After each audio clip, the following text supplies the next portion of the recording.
जे लोक तळागाळाशी जुळून आहे अशा नवीन चेहऱ्याला चान्स देतील ह्या भावनेतून मी माझी उमेदवारी मागणार आहे आणि मला माझ्या कामावर आणि माझ्या नेत्यांवर विश्वास आहे की मला ती उमेदवारी देतील। पश्चिम नागपूर विधानसभा मतदारसंघामध्ये काँग्रेसचे नेते नरेंद्र जिचकार हे जन आशीर्वाद यात्रा करतायत। जर का तुम्ही दृश्यांमध्ये बघितलं तर साधारण रोज 5 वाजता त्यांची ही जन आशीर्वाद यात्रा सुरू होते आणि या मतदारसंघाच्या वेगवेगळ्या भागामध्ये ते जातात। त्यांच्यासोबत मोठ्या संख्येने आपण पाहिलं की महिला असेल पुरुष पण असेल ते देखील असतात आणि लोकांच्या दारादारावर जाऊन ते त्यांच्यासाठी मत मागतात। आपण नरेंद्र जिचकार यांना विचारूया, अजून या मतदारसंघाचं चित्र पूर्णपणे क्लिअर झालेलं नाही आहे। विद्यमान आमदार विकास ठाकरे इथनं काँग्रेसचं प्रतिनिधित्व करतात। तुम्ही दावा केलेला आहे, जन आशीर्वाद यात्रा देखील काढत आहात, तुमची काय मागणी आहे? जन आशीर्वाद यात्रा मी 15 जानेवारी ते 15 फरवरी मी जन आशीर्वाद केली। पश्चिम नागपूरच्या घराघरात मी गेलो, वाड्या वस्त्यात गेलो आणि जो भाग माझा राहिला होता तो मागील आठवड्यापासून मी त्याची सुरुवात केली। पश्चिम नागपुरामध्ये माननीय आमदार विकास ठाकरे हे लोकसभा निवडणूक लढल्यामुळे आणि लोकसभेच्या निवडणुकीत लढल्यानंतर मला असं वाटते की आमची जी काँग्रेस पार्टी आहे ही नवीन चेहऱ्याची, जे खास करून ह्या क्षेत्रामध्ये यांचं काम आहे, ह्या क्षेत्रामध्ये जे लोक तळागाळाशी जुळून आहे अशा नवीन चेहऱ्याला चान्स देतील ह्या भावनेतून मी माझी उमेदवारी मागणार आहे आणि मला माझ्या कामावर आणि माझ्या नेत्यांवर विश्वास आहे की मला ती उमेदवारी देतील। पक्षाकडे मागणी केली तिकिटाची? पक्षाकडे मी मागणी केलेली आहे।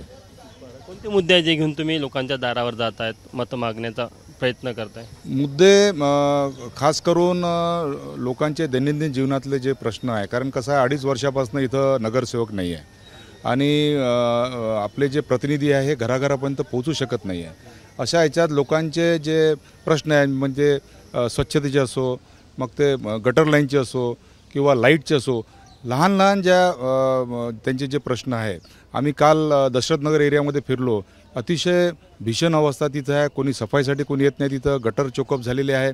तर आम्हाला फक्त आम्ही घराघरामध्ये जन आशीर्वाद यात्रेच्या मार्फत फक्त आशीर्वाद घेण्यासाठी नाही, तर ज्या लोकांचे प्रश्न आहे त्यांचे प्रश्न आम्ही पूर्ण आम्ही सोडवण्याचा प्रयत्न करत आहे आणि त्या दृष्टीने प्रचंड नागरिकांचा मला सहभाग माझ्या ह्या यात्रेमध्ये होत आहे। सिटिंग गेटिंग फॉर्म्युल्यावर असं बोललं जातं की विद्यमान आमदारांना जर का तिकीट दिली तर तुमची भूमिका काय असणार आहे?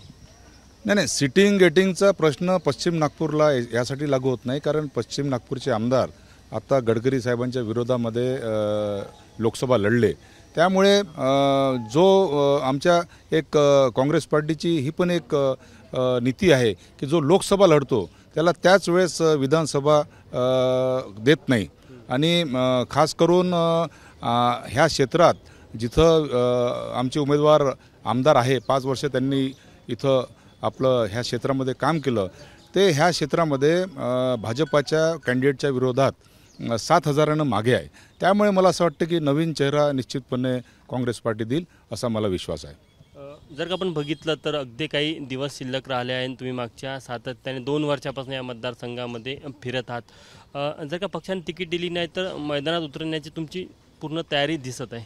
ज्यावेळेस आमचा डिजिटल मेंबरशिपचा प्रोग्राम जाहीर झाला त्यावेळेस चीफ इन्रोलर म्हणून 22,000 परिवार मी काँग्रेससोबत जोडले। मला असं वाटते हा एक महाराष्ट्रात एक रेकॉर्ड आहे।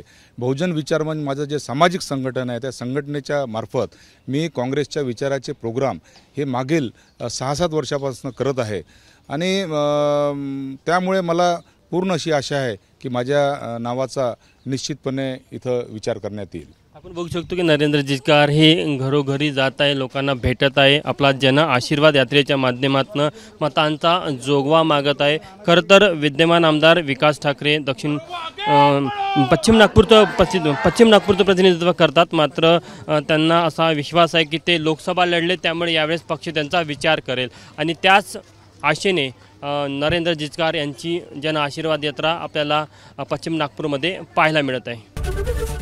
एबीपी माझा, उघडा डोळे बघा नीट।